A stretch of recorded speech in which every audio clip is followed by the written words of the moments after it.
नमस्कार, मैं आपका दोस्त गौरव कुमार पाठक केवी स्टूडियो की ओर से आप सबों का पुनः एक बार स्वागत करता हूं, हार्दिक अभिनंदन करता हूं।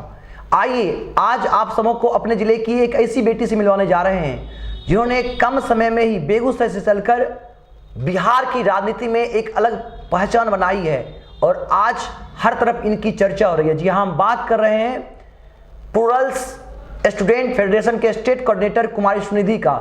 तो आइए इनसे प्लूरल्स के एजेंडे के साथ साथ राजनीति में महिलाओं को अवसर और समाज में महिलाओं की स्थिति के संदर्भ में इनसे जानते हैं इनके क्या विचार हैं। सुनिधि जी, हमारे स्टूडियो में आप पहली बार आए हैं, आपका बहुत बहुत स्वागत है।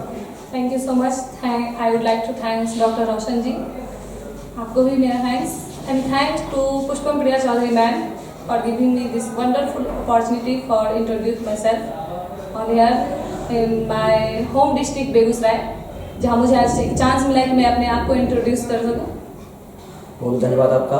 हम चाहेंगे जो दर्शक आपको देख रहे हैं, आप उनसे अपने बारे में, अपनी पढ़ाई लिखाई के बारे में अपने विचार साझा करें। मेरा जो जन्म स्थल है वो बेगूसराय ही है। मेरी एजुकेशन भी केंद्रीय विद्यालय से 12th तक हुई है।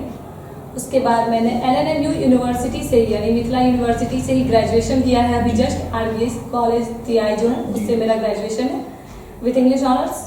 और अभी मुझे फिलहाल MBA करने जाना है, मतलब एज ए स्टूडेंट ही हूँ मैं। आप एक तरफ MBA भी करना चाहती हैं, पढ़ाई से बहुत जुड़ाव रहा आपका और आपने राजनीति में भी खुद को ला लिया है, तो राजनीति से जुड़ाव का क्या कारण है?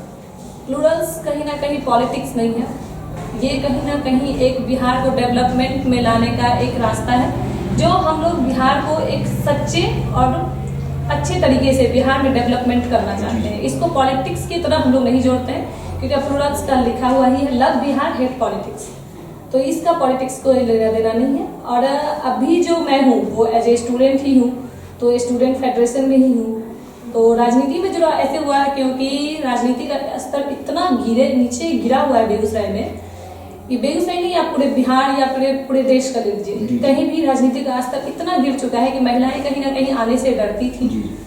तो बिहार में कहीं ना कहीं पुष्पम प्रिया चौधरी मैम के आने से इसकी शुरुआत हुई है, जिससे लड़कियों में हिम्मत आई है। और ना जाने मेरी जैसी कितनी महिलाएं और कितनी लड़कियां जुड़ी हैं अभी प्लूरल्स पार्टी से। तो प्लूरल्स पार्टी को ही आपने क्यों चुना? प्लूरल्स नहीं तो कौन? अगर प्लूरल्स पूछ रहे हैं आप क्यों, तो फिर क्यों नहीं? और ऐसे कौन से पार्टी है, मुझे तो नहीं लगता है कि प्लूरल्स के अलावा आपका कहना ये हुआ कि जो भी शेष पार्टियां हैं, जो भी पार्टियां हैं, यानी वो सब नापसंद है आपको, या यूं कहें कि जनता किसी को नहीं देखते हैं? मैं ये नहीं कह रही हूँ। आपने कहा ना कि प्लूरल्स है कि मतलब 15-15 साल जो मैडम बोलती है हमारी कि 15-15 साल मेरा ये प्रश्न है कि आपने कहा प्लूरल्स नहीं तो कौन? किसी पार्टी पर कोई भरोसा नहीं आपका? बिल्कुल नहीं है, क्योंकि मैंने अपने राज्य में 15 साल ही देखे हैं। मुश्किल से 20 साल की हूँ मैं, तो ऑब्वियस सी बात है 15 साल ही मैं देखी हूँ। लेकिन मैडम का जो कहना है 15-15 साल हमने दिए दोनों को, तो 30 साल में तो कुछ बदला नहीं है। अभी की आप हालत देख सकते हैं, बेरोजगार दिल्ली में बैठे हुए हैं, किसान दिल्ली में सड़क पे बैठे, कहीं ना कहीं तो सब सड़क पे ही आए हैं, तो फिर प्लूरल्स नहीं तो कौन? अच्छा, मैंने माना आपकी बात। चुनाव से पहले प्लूरल्स की चर्चा सब जगह थी, हर तरफ पुष्पम प्रिया चौधरी, हर तरफ पुष्पम प्रिया बुरा था, और खुद को उन्होंने एज ए CM कैंडिडेट भी घोषित कर दिया था। लेकिन जिस तरह से चर्चा था, जिस तरह से पूरी सुर्खियों में खबर थे, उस तरह का चुनाव परिणाम आया नहीं। क्या कारण रहा कि प्लूरल्स पार्टी जनता को अपने भरोसे में नहीं ले पाई या जनता का विश्वास नहीं जीत पाई? Sorry for interrupting you. First thing तो ये है कि ऐसा नहीं है कि जनता पे विश्वास नहीं कर पाई है प्लूरल्स पार्टी, बस ये है कि हाँ, लोग तक हम उतना अपनी बातों को पहुंचा नहीं सके जहां तक पहुंचाना था। इस वजह से शायद लोग कहीं ना कहीं अनजान कुछ लोग रह गए हैं। लेकिन हाँ, ऐसा नहीं कि जनता का विश्वास नहीं है, जनता का विश्वास कल भी था, आज भी है और आगे आने वाले टाइम पे और भी होगा। क्योंकि प्लूरल्स पार्टी कहीं ना कहीं पॉलिटिक्स को छोड़ के हम रोजगार की बात करते हैं, हम क्रिटिसिज्म नहीं करते हैं। कभी हम आप नहीं देखे प्लूरल्स पार्टी किसी की आलोचना करती है, हम विकास की बात करते हैं। हमने कभी ये नहीं कहा कि गरीबी हटाओ, हम कहते हैं अमीर बनाओ। अमीर कैसे बनेंगे? इकोनॉमिक के रास्ते से। तो पहले आप फैक्ट्री खोलो, जॉब दो। मैं गवर्नमेंट जॉब की नहीं बात कर रही हूँ, कम से कम प्राइवेट जॉब ही दो। जी। आज मैं अपने जन्म स्थल बेगूसराय में हूँ। मैं पूछती हूँ आज किसी चैनल के माध्यम से, बेगूसराय में इतनी इंडस्ट्री है, बेगूसराय को कहीं ना कहीं इंडस्ट्रियल एरिया से ही जाना जाता है, तो बेगूसराय की ही लड़कियों को क्यों नहीं बेगूसराय की ही फैक्ट्रीज में जॉब मिलती है? कहीं ना कहीं ये सवाल अंदर से आती है। आज मैं बेगूसराय से हूँ, मैं पटना में रह के पढ़ती हूँ। कहीं ना कहीं आज मुझे आउट ऑफ बिहार भी जाना है MBA करने के लिए, मेरी फर्दर स्टडीज के लिए। तो फिर बिहार में क्यों नहीं, बिहार में ऐसे कॉलेजेस क्यों नहीं? तो इसलिए है प्लूरल्स, क्योंकि हम डेवलपमेंट की बात करते हैं, हम आगे की पढ़ाई के बारे में बात करते हैं। Plurals is the best party of. तो आप अपने संगठन को मजबूत करने के लिए, या यूं कहीं कि चुनाव परिणाम आपके पक्ष में नहीं आए, तो आपकी पार्टी अपने संगठन को मजबूत करने के लिए किस तरह का प्लानिंग कर रही है और क्या कर रही है? प्लानिंग तो बहुत पहले से ही हो रही है, और संगठन मजबूत करने की बात है तो कहीं ना कहीं हमने कल या परसों आप हमारा विज्ञापन देखी होंगे सोशल मीडिया पे कि पंचायत चुनाव में भी प्लूरल्स पार्टी अपनी हिस्सेदारी कर रही है। तो इससे भी एक अलग मजबूती मिलेगी। 23 जनवरी 2021 को पुष्पम प्रिया मैडम के द्वारा सुभाष पार्क पटना में PSF का उद्घाटन हुआ। तो कहीं ना कहीं छात्र संगठन से भी संगठन को मजबूती मिलेगी। और जो अभी आपने जो मजबूती की बात की उस पर हम लोग लग चुके हैं। आज कहीं ना कहीं बेगूसराय की आगाज सुनिधि के साथ बेगूसराय में जो हो रहा है प्लूरल्स का, वो PSF के लिए ही है। मेरा जो मेन मोटिव है वो PSF को आज से स्टार्ट करना है, इसलिए मैं। सुनिधि, आप स्टेट कोऑर्डिनेटर हैं प्लूरल्स स्टूडेंट फेडरेशन के, तो आपकी क्या सोच है? आप अपने जो आपको दायित्व मिला है उसके लिए आप क्या कर रही हैं? सबसे पहले तो मेरी सोच ये है कि मैं PSF में मिनिमम 50% लड़की, क्योंकि मैक्सिमम तो मैं नहीं बोल सकती हूँ, राजनीति का स्तर इतना गिरा हुआ है कि कहीं ना कहीं लड़कियां नहीं जुड़ना चाहती, लेकिन वही करना है जो सब नहीं करते। तो पहले तो हमारा मोटिव है कि 50-50 बॉयज एंड गर्ल्स को PSF में जोड़ना है। और हर एक डिस्ट्रिक्ट में हमारा जो डेडलाइन अभी है वो 18 मार्च तक हर एक यूनिवर्सिटी कॉलेज का प्रेसिडेंट और वाइस प्रेसिडेंट नियुक्त करते हैं। उसके बाद फिर हमें PSF का मेंबरशिप चलाना है, क्योंकि सदस्यता से ही संगठन को मजबूती मिलती है। हाँ, तो यही अभी मेरी जिम्मेदारी। जैसे कि अभी आपने कहा कि लड़कियां, महिलाएं राजनीति से जुड़ना नहीं चाहती, तो ये क्या कारण है कि राजनीति में महिलाओं को अवसर नहीं मिलता या वो जुड़ना नहीं चाहती हैं? ऐसा नहीं है कि अवसर नहीं मिलता है, कहीं ना कहीं ये अगर मैं जानती हूँ तो कहीं ना कहीं ये आप भी जानते हैं कि राजनीति में महिलाएं क्यों नहीं आती हैं, क्योंकि आप भी यहीं से हैं। तो जो अभी हमारे देश की हालत है, कहीं ना कहीं महिलाओं का तो हर जगह पे आप जानते ही हैं, राजनीति का स्तर इतना नीचे गिर चुका है कि महिलाएं आने से थोड़ा सा संकोच करती है। कहीं ना कहीं उनके पेरेंट्स अलाउ नहीं करते। आज कहीं ना कहीं थोड़ा सा मैं भी अपने पेरेंट्स से वो करके ही आई हूँ कि नहीं, मुझे करना है, आप मेरे पे ट्रस्ट कीजिए, मैं करके दिखाऊंगी। और मैं कभी भी राजनीति में उस स्तर तक नहीं जाऊंगी जहाँ पे लोग भटक जाते हैं। तो मैं ये बोल रही थी ना कि महिलाओं को इसलिए लाना है क्योंकि राजनीति का स्तर बहुत नीचे है बिहार में। बिहार में क्या, पूरे देश में नीचे है। आप देश के बाहर जाइए, महिला प्रधानमंत्री बनती है, महिलाएं मुख्यमंत्री बनती है। यहाँ पे हमारी मैडम के आने के साथ ही उनको एक टैग दे दिया गया, ये लंदन वाली है, इनसे बिहार नहीं संभलेगा। मैं पूछती हूँ क्यों नहीं संभलेगा? लंदन में पढ़ना इतना बुरा है क्या? आप इतिहास पलट के देखिए, हमारे नेताजी सुभाष चंद्र बोस लंदन स्कूल से ही पढ़े हैं, उन्होंने BA फिलॉसफी किया है, उसके बाद उनकी फर्दर स्टडीज लंदन से है। महात्मा गांधी जी की स्टडीज इंग्लैंड और लंदन से ही है। तो फिर पुष्पम प्रिया क्यों नहीं? जब पुष्पम प्रिया को भी मैंने देखा कि उनका जो ड्रेस कोड था वो काला था, आज आपको भी देख रहा हूँ कि काले ड्रेस में है, इस काले रंग का क्या राज है? इसका राज तो कुछ है नहीं, बस इतना ही कहना है कि ये चीज तो आप अदर पार्टी से भी पूछ सकते हैं कि वो सफेद ही क्यों पहनते हैं। कहीं ना कहीं ब्लैक ड्रेस जो है हमारा, वो रिवॉल्यूशन का प्रतीक है। हमने बिहार में क्रांति लाने का संकल्प लिया। मैं कहूँ यहाँ पे मैं रोकना चाहूंगा आपको। लाल रंग तो सुना था क्रांति का प्रतीक, काला विरोध का प्रतीक है, लेकिन आपने उसको अपना ड्रेस कोड ही बना दिया। आज हर कोई प्लूरल्स को काले ड्रेस से भी जानता है, और कई बार तो मैडम से भी सवाल किया गया कि आपके ड्रेस का ये राज क्या है? रंग आपके काले ड्रेस का क्या राज है? राज कुछ भी नहीं है। कहीं ना कहीं राजनीति में अभी तक कोई ड्रेस कोड दिया नहीं गया है। तो ये हमारा सोच है कि प्लूरल्स को हमने एक अलग से पहचान दिलाने के लिए ब्लैक ड्रेस से ही शुरुआत की है। ये तो हमारी अपनी चॉइस है कि कहीं ना कहीं किसी भी कलर के हम ड्रेस पहन सकते हैं, संविधान में कहीं हाँ, ये बात ठीक है, हम मानते हैं इस बात को। हमें लगा कुछ इसमें कुछ राज। तो महिलाओं को राजनीति में अवसर मिले, इसके लिए आप क्या कहना चाहेंगे? महिलाओं को मैं यही कहना चाहूंगी इस चैनल के माध्यम से कि सबसे पहले तो राजनीति में आने के लिए आपको पढ़ना होगा, क्योंकि जब तक आप शिक्षित नहीं हैं तो आप समाज को शिक्षित नहीं कर सकती हैं। और राजनीति में मुझे नहीं लगता कि बिना पढ़े लिखे लोगों को आना चाहिए। जब आप समाज सुधारने की बात करती हैं, शिक्षा मंत्री बनती है या कोई भी चीज बनती है, तो सबसे पहले आपका एजुकेटेड होना बहुत ही कंपलसरी है। तो मैं यही कहना चाहूंगी कि सबसे पहले आप अपना एजुकेशन डेवलप कीजिए और प्लीज़ कम से कम अपना हिस्सा मत छोड़िए कहीं भी। जितना आपको हिस्सेदारी का हक है वहाँ पे आप अपनी हिस्सेदारी लीजिए। पॉलिटिक्स में भी आइए, हर जगह पे जाइए। कहीं ना कहीं आज लड़कियों की रेशियो बहुत कम है, तो मैं यही कहना चाहूँगी महिलाओं की भागीदारी हर जगह होनी चाहिए। और महिलाओं को सशक्त बनाने की जहाँ तक बात है, तो महिलाओं को सशक्त कोई सरकार नहीं बना सकता है। मेरा मानना यही है कि महिला को अगर सशक्त होना है तो वो पहले खुद अपने मन से ही सशक्त होंगी। जब तक वो खुद के लिए नहीं लड़ेंगी तो कोई सरकार उनके लिए लड़ नहीं सकता। आगे आप क्या करना चाहती हैं, क्या योजना है आपकी?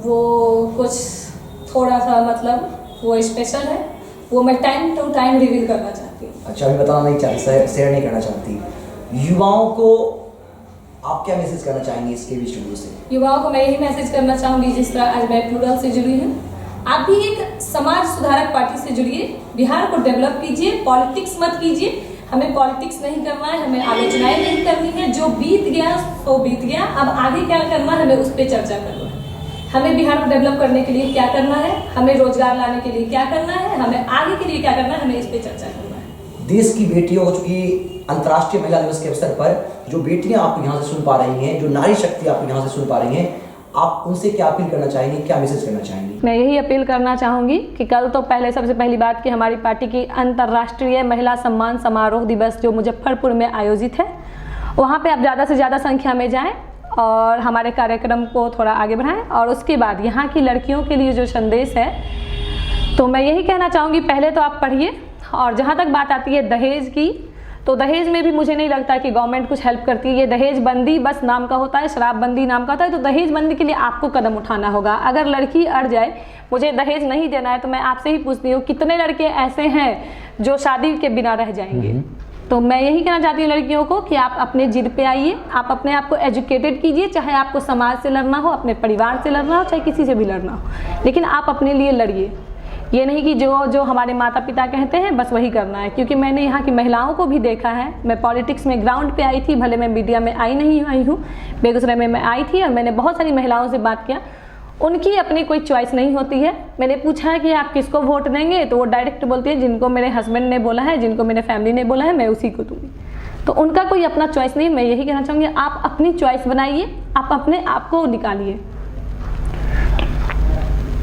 समाज का जो नज़रिया है नारी शक्ति के प्रति, तो एक युवा होने के नाते, एक युवा नेत्री होने के नाते आप समाज से क्या अपील करना चाहेंगी? समाज से मैं यही अपील करना चाहूँगी कि जिस तरह से अभी मीनाक्षी का जो कांड हुआ था, उससे मैं काफ़ी सहम गई थी। कहीं ना कहीं ये बहुत दुख दर्दनाक कांड था और कहीं ना कहीं इसमें बेगूसराय प्रशासन की भी गलती है। किसी ने भी उसको सीरियस नहीं लिया। और मैंने फेसबुक के ज़रिए से बहुत पोस्ट किए, मैंने ट्वीट भी किए कि मीनाक्षी के लिए आवाज़ उठाइए, आवाज़ उठाइए। शायद पता नहीं अभी तक भी उनको न्याय नहीं मिला है। तो मैं यही कहना चाहूँगी समाज के लिए कि प्लीज़ आप अपनी बहन बेटी को एक बार देख लें, फिर आप सड़क पर किसी भी लड़कियों के साथ कुछ करने की सोचें। प्लूरल्स पार्टी का एजेंडा क्या है, विकास का क्या एजेंडा? प्लूरल्स पार्टी का सिर्फ और सिर्फ एक एजेंडा है, रोजगार, रोजगार और रोजगार। रोजगार, रोजगार और रोजगार। आज मोदी रोजगार दो काफ़ी ट्वीट हो रहा है, काफ़ी वायरल हो रहा है, हर जगह इस पर चर्चा हो रही है। इस पर क्या कहना चाहेंगे? कहीं ना कहीं ये बिहार से ही शुरुआत हुई है। और ये जब 8 मार्च 2020 में जब पुष्पम प्रिया मैडम के द्वारा जब ये पार्टी से स्टार्टिंग हुई थी रोजगार की बात, तो कहीं ना कहीं आरजेडी वाले, बीजेपी वाले, जदयू वाले सभी ने ये स्टार्ट किया कि रोजगार देंगे। जदयू ने बोला मैं 19 लाख रोजगार दूंगा, आज तक वैकेंसी नहीं है। आरजेडी की तो बात ही नहीं कर सकते, वो तो अभी सत्ता में आई ही नहीं है। तो सब ने स्टार्ट किया कि मुझे रोजगार दो, रोजगार दो, रोजगार दो। किसी ने ये नहीं बताया कि रोजगार कहाँ से देंगे और कैसे देंगे। ये हमारी पार्टी ने बताया। मैं गवर्नमेंट जॉब की ही नहीं बात करती हूँ, प्राइवेट जॉब भी दे सकते हैं। सारे इंडस्ट्रीज़ को ओपन कीजिए। हमारी मैडम का कहना है कि आप इकोनॉमिकल के रास्ते से आप बिहार को डेवलप कर सकते हैं, क्योंकि कहीं ना कहीं ये फैक्ट्रीज़ को बंद करके बिहार का इकोनॉमिक सिस्टम बहुत ही नीचे हो गया है। बिहार से जो पलायन हो रहा है, यहाँ के मजदूर बाहर काम करने जाते हैं, मॉरिशस जैसे देश में जाते हैं, यहाँ से काम करते हैं और वहाँ की अर्थव्यवस्था को मजबूत करते हैं, फिर बिहार में क्यों नहीं? क्योंकि कहीं ना कहीं ये सरकार की नाकामी है कि आप बिहार को संजोग नहीं पा रहे हैं। आज काफ़ी दुख के साथ कहना पड़ रहा है कि सुशांत सिंह राजपूत भी हमारे बीच नहीं रहे, वो भी बिहार सरकार की ही नाकामी है कि आपने बिहार में कुछ ऐसा किया ही नहीं कि आप बिहार के टैलेंटेड इंसान को संजोग सकें। आज बिहार के टीचर कोटा में जाके क्यों पढ़ा रहे हैं, कभी किसी ने इस पर नहीं सोचा, क्योंकि बिहार में उतनी सैलरी हमें नहीं मिलती है जितना मैंने एजुकेशन लिया। आप उस हिसाब से मुझे अपनी सैलरी दीजिए, क्यों नहीं हम बिहार को ही आगे बढ़ाएंगे, क्यों ना हम बिहार में ही रह के काम करें। तो प्लूरल्स पार्टी यही कहना चाहती है, आप अपने समाज के लिए कीजिए, आप बिहार को आगे ले जाइए। अगर हम नहीं बिहार को आगे ले जाएंगे तो फिर कौन लेगा। मैं इस चैनल के माध्यम से लास्ट में यही अपील करना चाहती हूँ कि सारे कॉलेज के स्टूडेंट्स को, जो भी बिहार यूनिवर्सिटी से हो चाहे कहीं से भी हो, जिस कॉलेज से भी हो, प्लीज़ आप PSF से जुड़े और संगठन को ज़्यादा से ज़्यादा मजबूत बनाएं, क्योंकि जब तक छात्र संगठन मजबूत नहीं होगा तब तक हमारी पार्टी आगे नहीं जा पाएगी। हम आपका सहयोग नहीं कर पाएंगे और सहयोग आप करेंगे तभी हम आपका कर पाएंगे। एक समय था जब बिहार को विश्व को शिक्षा देने का सम्मान प्राप्त था, नालंदा और तक्षशिला हमारा गौरव था। लेकिन एक समय ऐसा है कि आज शिक्षा के लिए बिहार पर सवाल या निशान खड़े किए जाते हैं और आज भी शिक्षा के दृष्टिकोण से जो साक्षरता का स्तर है बिहार सबसे पीछे है। इसको कैसे सुधारा जाए, क्या करना चाहेंगे? इसके लिए तो सबसे पहले आप प्रारंभिक स्कूल पे जाइए। मेरा यही मानना है कि हमें प्रारंभिक स्कूल पे जाना होगा, उस पे जाके देखना होगा, बात करना होगा कि टीचर्स वहाँ पे क्या करते हैं। मुझे तो नहीं लगता कि कोई भी टीचर्स को ना तो टाइम पे सैलरी मिल रही है ना वो पढ़ा रहे हैं। टीचर्स का भी यही मानना है कि जब सैलरी नहीं मिलेगी तो मैं क्यों पढ़ाऊँगा। और कहीं ना कहीं ये टीचर की भी नाकामी है, इसमें दोनों पहलुओं की गलती है, कहीं ना कहीं दोनों तरफ से गलती है। और जहाँ तक बात है कॉलेज की, तो I am also graduate from LNMU Darbhanga, RBS college TI from Begusarai. तो मैं इतना ही कहना चाहूँगी कि कॉलेजेस में भी यहाँ पे जो एजुकेशन का सिस्टम है वो बहुत ही नीचे है। मैं बहुत ये दुख के साथ मुझे कहना पड़ रहा है कि मुझे खुद भी नहीं पता है कि मैंने 3 साल में क्या पढ़ाई की है। कहीं ना कहीं यहाँ पे यही सिस्टम चल रहा है, गेस पेपर लो और छाप दो, गेस पेपर लो और छाप दो। ये मेरा खुद का एक्सपीरियंस है, इस पर मैं बोल रही हूँ। और मुझे इस बात से बहुत तकलीफ़ है कि आपने ग्रेजुएशन MA के अलावा ऑप्शन क्यों नहीं दिया है बेगूसराय को, आप वोकेशनल कोर्स क्यों नहीं करवाते हैं। कहीं ना कहीं इस शिक्षा के तो स्तर में हमारा बिहार बहुत ही पीछे है। आपका जो ये PSF संगठन है, इसकी क्या प्लानिंग है जो कॉलेज में शिक्षा का माहौल बने, बिहार की शिक्षा में गुणवत्ता आए, इसके लिए क्या प्रयास करेंगे आप? प्रयास तो यही होगा कि पहले तो कॉलेज में जाके हमें ये करना है कि आप कॉलेज में सिलेबस दीजिए, क्लासेस रेगुलर करवाइए, स्मार्ट क्लास दीजिए, रिसर्च करवाइए।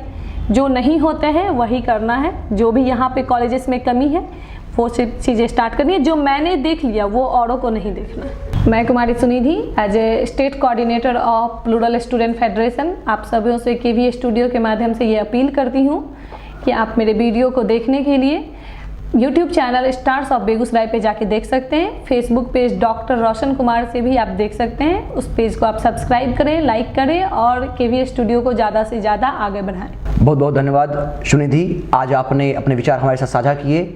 आज आपने राजनीतिक मुद्दों के साथ साथ प्लूरल्स का जो एजेंडा है उस पर हमसे बात किया। पुनः आपका बहुत बहुत आभार। Thank you. तो अभी आपने Kumari Sunidhi, state coordinator plurals student federation के विचार सुने। इन्होंने अपनी पार्टी के एजेंडे के बारे में और राजनीति में महिलाओं की जो स्थिति है इसके संदर्भ में अपने विचार साझा किए। आए दिन और भी इस तरह के जो हमारे युवा हैं उनके विचार हम आप तक पहुंचाएंगे। इसलिए आप तमाम दर्शकों से मैं चाहूँगा इस तरह का कार्यक्रम देखने के लिए आप जरूर से जरूर हमारा जो YouTube चैनल है स्टार्स ऑफ बेगूसराय उसको सब्सक्राइब करें। साथ ही Facebook page doctor Roshan Kumar को भी जरूर फॉलो करें, लाइक करें, शेयर करें और अपने कमेंट से हम सबों को प्रभावित करें। बहुत बहुत धन्यवाद।